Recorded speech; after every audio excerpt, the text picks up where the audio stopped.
नमस्कार विद्यार्थियों। आज हम अध्ययन करेंगे आपके पॉलिटिकल साइंस पेपर फर्स्ट के टॉपिक आदर्शवादी सिद्धांत का, ideal theory of state, idealism, प्रत्ययवाद भी इसको बोलते हैं, आदर्शवाद, प्रत्ययवाद।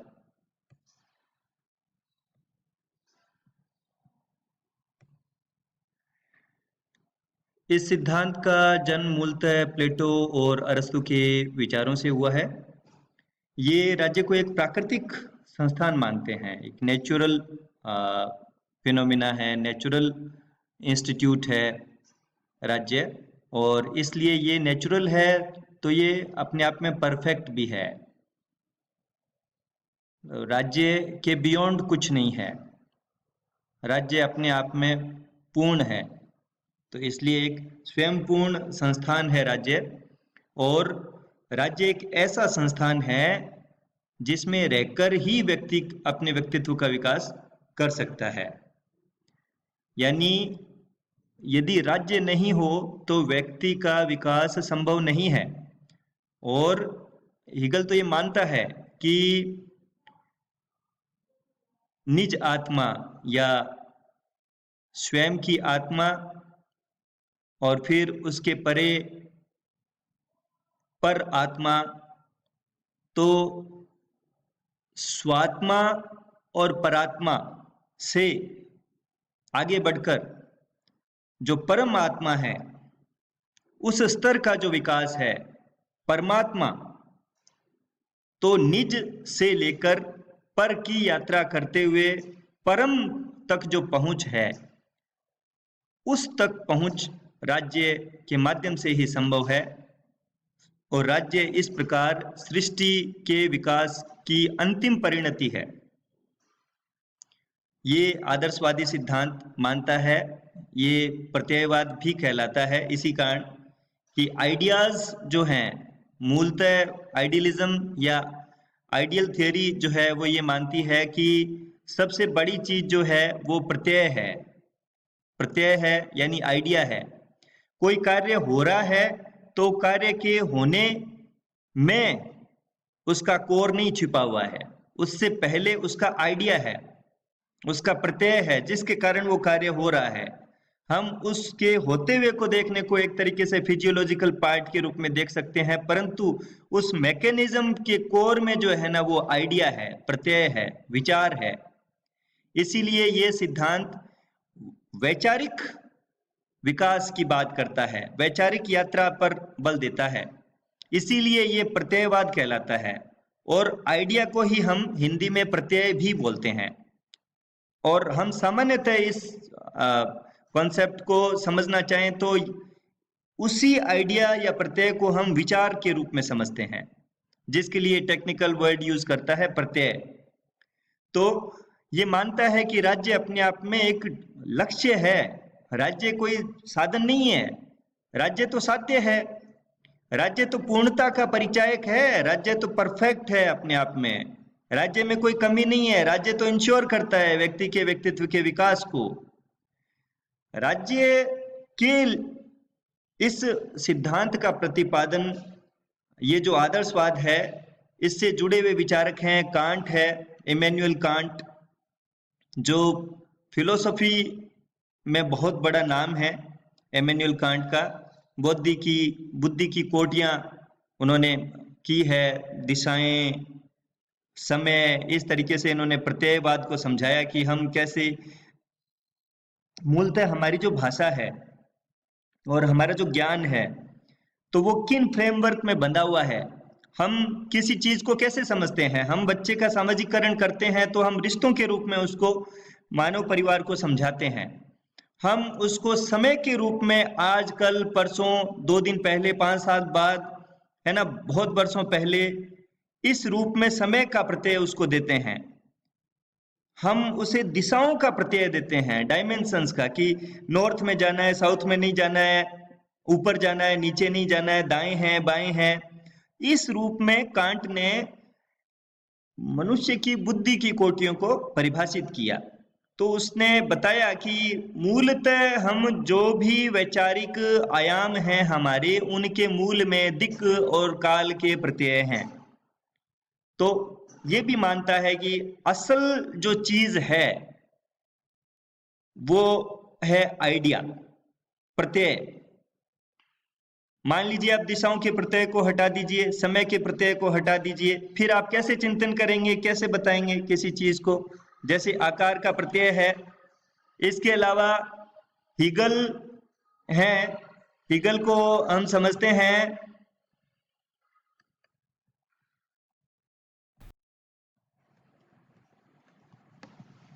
हिगल, और हिगल के अलावा हिगल हमारे फर्स्ट ईयर के सॉरी आप इसको बीए पार्ट फाइनल में भी पढ़ेंगे, आदर्शवादी सिद्धांतकार के रूप में जर्मनी से थे हिगल, और इनके कारण ही ये जो आदर्शवाद या प्रत्ययवाद का सिद्धांत था ये प्रगति करते हुए हिगल में जर्मनी में एक हिगल के विचारों से एक तानाशाह का जन्म हुआ, हिटलर के नाम से आप इसे जानते हैं। ये विचारधारा बड़ी ही खतरनाक परिणति की ओर गई। इसके कॉन्सेप्ट ही ऐसे हैं कि मनुष्य की पूर्णता कानून के पालन में है। मनुष्य जितना अधिक स्वतंत्र होना चाहता है उसके लिए मनुष्य यह करे, व्यक्ति यह करे कि वह राज्य के आदेशों की अधिकतम पालना करे।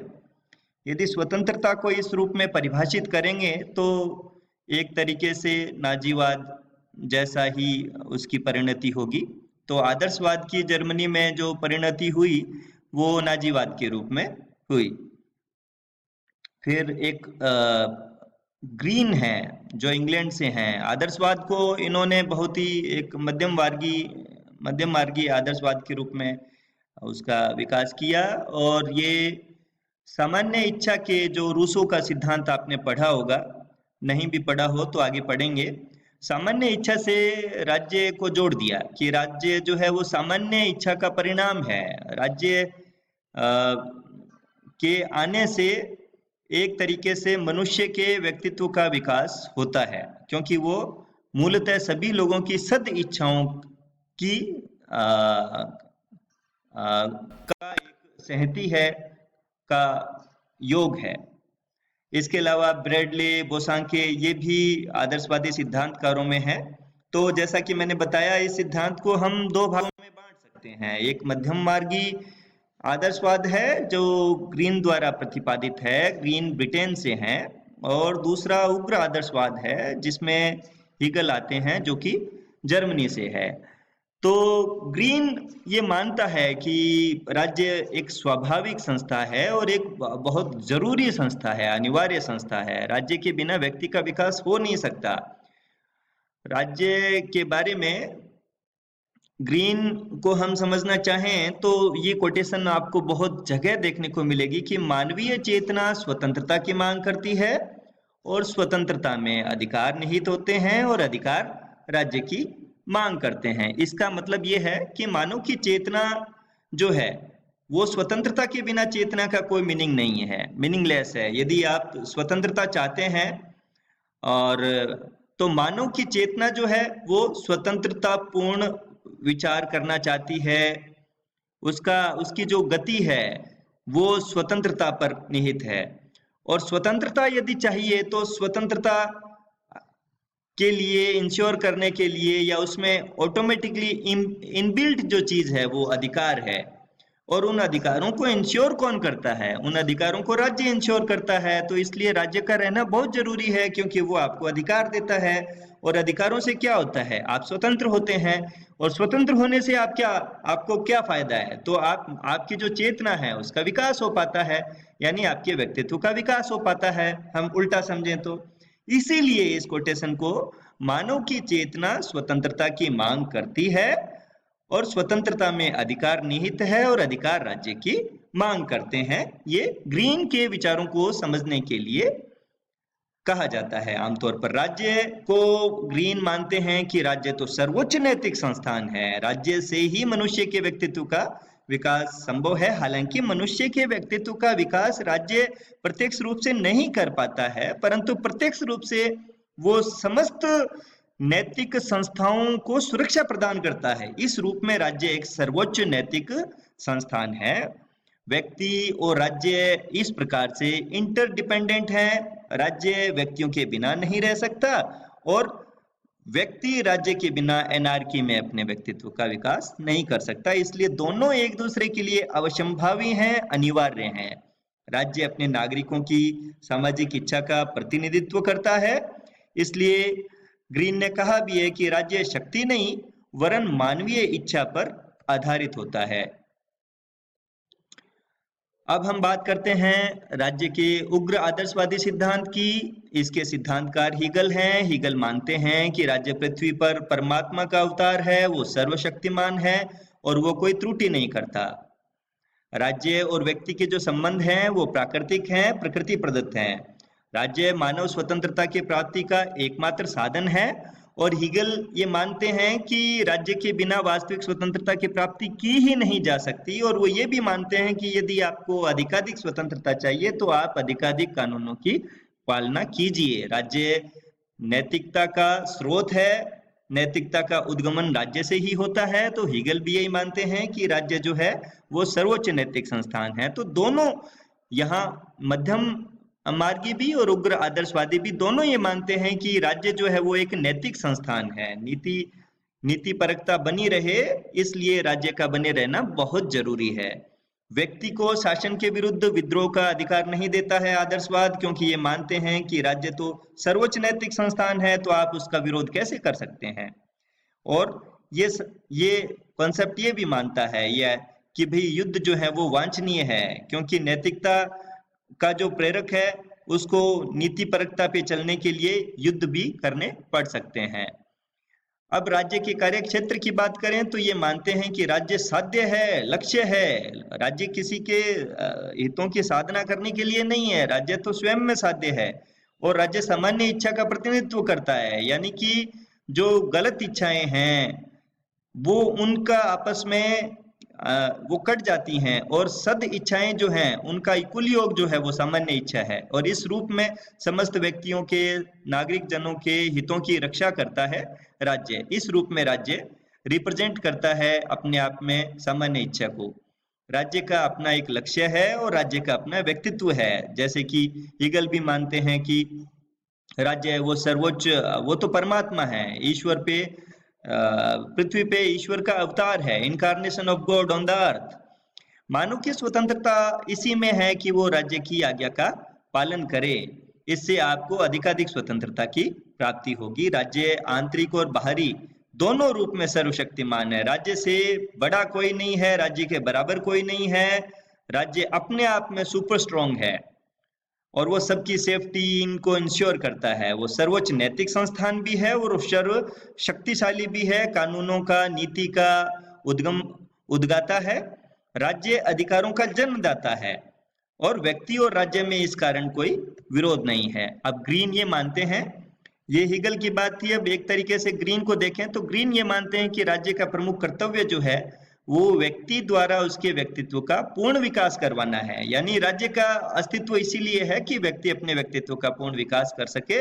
राज्य का काम है कि वो ऐसी परिस्थितियों को बनाए जिससे नैतिकता का विकास संभव हो सके। और राजनीतिक संस्था होते हुए भी नैतिकता के विकास का कार्य राज्य प्रत्यक्ष रूप से नहीं करता है, लेकिन राज्य शक्ति या बल प्रयोग के आधार पर नैतिकता का प्रवर्तन का कार्य करता है। राज्य केवल ऐसी परिस्थितियां पैदा करता है या इन परिस्थितियों को बनाए रखता है जिससे नैतिक कर्तव्यों का पालन सुगमता से हो सके।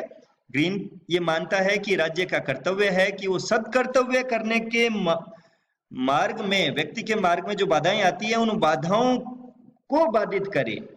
यानी जो व्यक्ति अपने मूल कर्तव्य की ओर प्रेरित होकर कार्य कर रहा है उसके मार्ग में यदि कोई बाधाएं आती है तो राज्य का कर्तव्य है कि वो उन बाधाओं को बाधित करे और ऐसी आवश्यक परिस्थितियों की व्यवस्था करे या उनको बनाए रखे जिनसे कि नैतिकता का विकास संभव हो सके। ग्रीन निरंकुश राज्य के विचार को नहीं मानता है, क्योंकि ग्रीन सामान्य इच्छा के प्रतिनिधित्व के रूप में राज्य को देखता है और राज्य को बाहरी और आंतरिक दोनों ही दृष्टियों से इस तरीके से वो सामान्य इच्छा से सीमित कर देता है। ग्रीन राज्य के नकारात्मक और सकारात्मक दोनों ही प्रकार को मानता है। नकारात्मक दृष्टि से वो ये चाहता है कि राज्य व्यक्ति को वह कार्य करने दे जो करने योग्य है, और